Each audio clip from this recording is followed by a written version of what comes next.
आज हम thermal power plant के एक बहुत इंपॉर्टेंट इक्विपमेंट के बारे में बात करेंगे, ESP that is electrostatic precipitator. इस वीडियो में हम समझेंगे बॉयलर से ऐश कैसे बनती है, ऐश कितने टाइप्स के होते हैं, ESP की ज़रूरत क्यों पड़ती है, इसके इम्पॉर्टेंट पार्ट क्या है और फाइनली ESP काम कैसे करता है। थर्मल पावर प्लांट में कोयले को बॉयलर के फर्नेस में जलाया जाता है। जब कोयला जलता है तब हीट प्रोड्यूस होती है। उस हीट का यूज हम वाटर को स्टीम में कन्वर्ट करने के लिए करते हैं।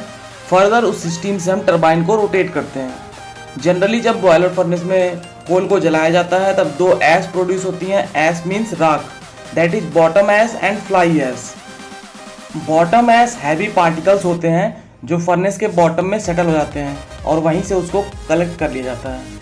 प्रॉब्लम आती है फ्लाई ऐश के साथ। ये बहुत फाइन और लाइट वेट पार्टिकल्स होते हैं जो फ्लू गैसेस के साथ हवा में उड़ के बॉयलर से बाहर निकल जाते हैं।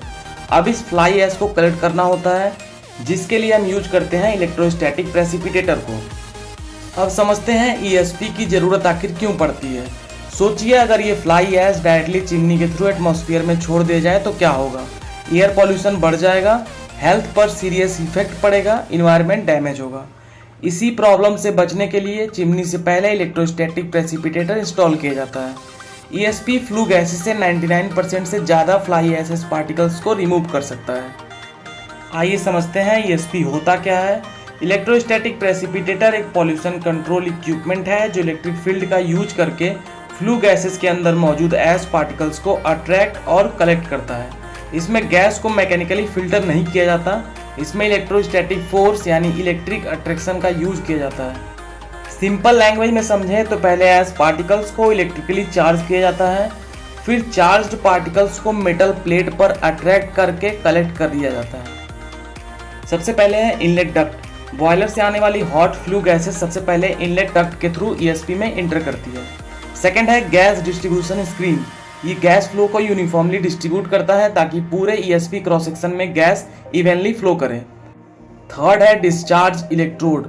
ये जनरली वायर या रिजिड इलेक्ट्रोड होते हैं जिस पर high negative DC voltage apply किया जाता है। फोर्थ है कलेक्टिंग इलेक्ट्रोड।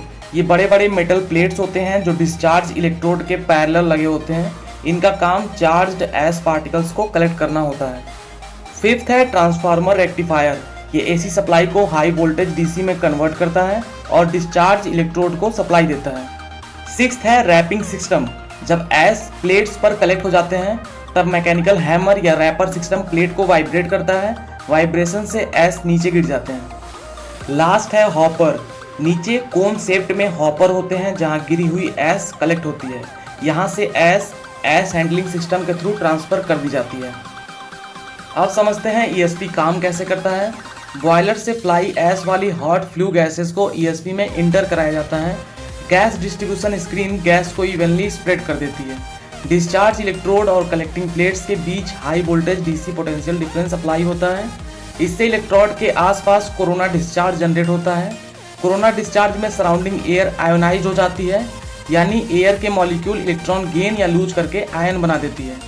फ्लू गैसेस के अंदर जो फ्लाई ऐश पार्टिकल्स ट्रेवल कर रहे होते हैं उन पर ये फ्री इलेक्ट्रॉन अटैच हो जाते हैं, जिसके रिजल्ट में ऐश पार्टिकल्स निगेटिवली चार्ज हो जाते हैं। अब negatively charge particles electric field की वजह से पॉजिटिवली ग्राउंडेड कलेक्टिंग प्लेट्स की तरफ अट्रैक्ट होते हैं, क्योंकि अपोजिट चार्ज आपस में अट्रैक्ट करते हैं। पार्टिकल्स प्लेट से चिपक जाते हैं। इसी प्रोसेस को इलेक्ट्रोस्टैटिक प्रेसिपिटेशन कहते हैं। जब फ्लू गैसेस से ऐश पार्टिकल्स रिमूव हो जाते हैं तब क्लीन फ्लू गैसेस ESP से बाहर निकलती हैं और चिमनी के थ्रू एटमॉस्फेयर में रिलीज हो जाती हैं। थोड़ी देर बाद कलेक्टिंग प्लेट्स पर ऐश की लेयर जम जाती है।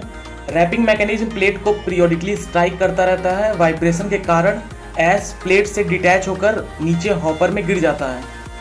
हॉपर से ऐश न्यूमेटिक या हाइड्रोलिक ऐश हैंडलिंग सिस्टम के थ्रू पाइप से स्टोरेज साइलो तक भेज दी जाती है, जहां पर ऐश पार्टिकल्स को टेम्पररी स्टोर किया जाता है, फिर ट्रक्स के थ्रू रिक्वायर्ड इंडस्ट्री में भेज दी जाती है। तो ये था आज का वीडियो इलेक्ट्रोस्टैटिक प्रेसिपिटेटर पे। Hope you like this video. Please do like and subscribe to my channel so that you can get such more videos.